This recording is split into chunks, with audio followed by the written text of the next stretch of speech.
I worked at the organization Demos, which is a think tank whose mission is to create an America where we all have an equal say in our democracy and an equal chance in our economy. I started working there in an entry-level position in the Economic Opportunity Program when I was 22.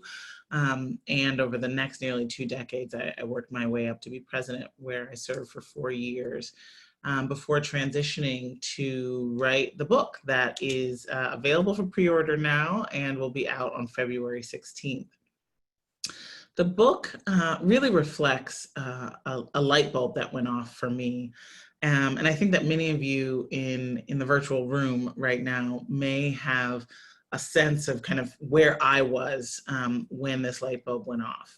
I had been working for over a decade trying to win public policies that would help level the playing field, that would invest in the American people, whether it was a higher minimum wage or the issue that I really was the center of my career for the first decade was the issue of predatory lending, trying to get better safeguards on our financial system so that working class people weren't being preyed upon by lenders, whether it was payday lenders or subprime mortgage lenders or rent to own, really wanting to make it possible for ordinary families to build wealth. And, our concern was the issue of inequality, the fact that there was obviously enough resources to go around, that some people were getting very, very wealthy in this economy, but so few people were really being able to keep their heads above water.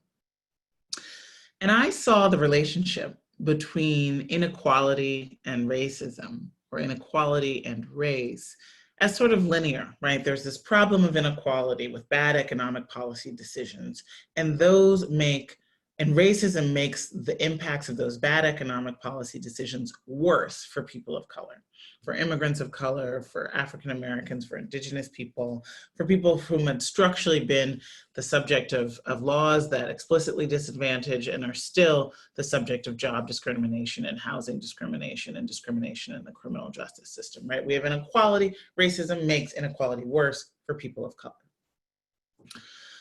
But I also had this nagging sense that there was something that we were missing as a community of advocates who are trying to make a better world. And so much of it had to do with these questions of public investment. We would advocate for funding for early childhood, for funding for schools, for funding for after-school programs, for nutrition programs, things that seemed like they were obvious investments in our people. We would trot out the economic data that would show you get a 5-to-1 return in economic growth from these kinds of investments. I know that you all know those numbers and know how we try to make the economic case for caring for one another.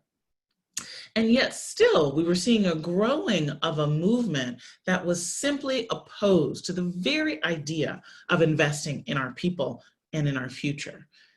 And I had to ask why.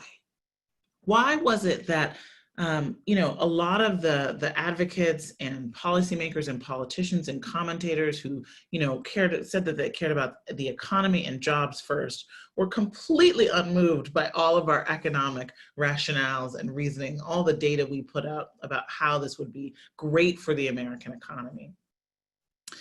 And so in 2017, I started to make the transition, handed over the reins at Demos to a wonderful new leader named Sabeel Rahman, and went out on a journey where I traveled the country. I went from Maine to Mississippi to California and back again, a bunch of different places, a dozen or so states, and talked to hundreds of people about why it is that we just can't seem to have nice things in this country. And by nice things, I'm not talking about laundry that does itself and personal hovercraft, both of which would be great, but I'm really talking about the kinds of things that you fight for every day. Investments in our people and our future, real universal and affordable healthcare, the clean air and water, infrastructure that gets higher than a D+ from the American Society of Civil Engineers, which is the current rating of American infrastructure. Well-funded public schools, etc.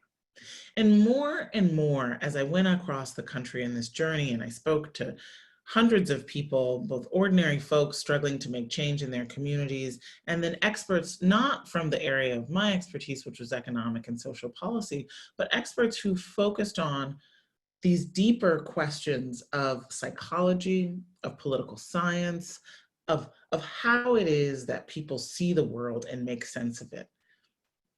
And what was revealed to me was that it wasn't the case, the way I'd been thinking about it, and so many people in my field had been thinking about it, that inequality and bad economic policy decisions, when they interacted with racism, it made it worse for people of color. It was rather that racism was driving inequality with impacts for all of us. So that's why the title of my book is The Sum of Us: What Racism Costs Everyone and How We Can Prosper Together.